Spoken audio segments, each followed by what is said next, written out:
quando você entra ali nesse parque e você tem consciência de que tudo é verde, tudo é planta, é de Cabo Verde, você entra também e entende um bocadinho melhor Cabo Verde. Porque também nós turistas também passamos.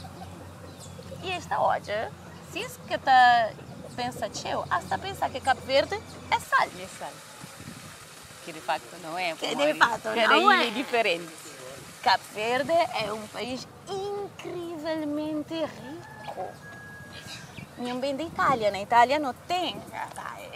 Não tem, acho que nós é basoso demais com o nosso país.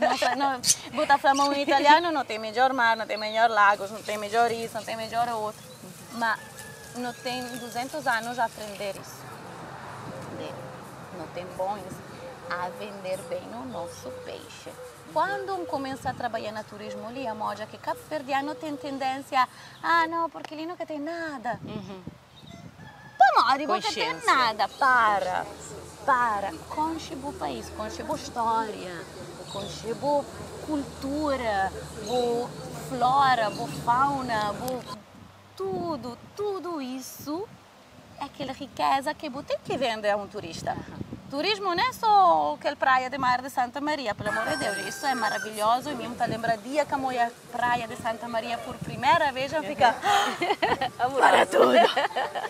Ok, esquece aquele trauma daquela rua antiga, esquece daquele aeroporto horrível onde chegamos, pronto, não podemos morrer ali. Mas Cabo Verde é muito mais.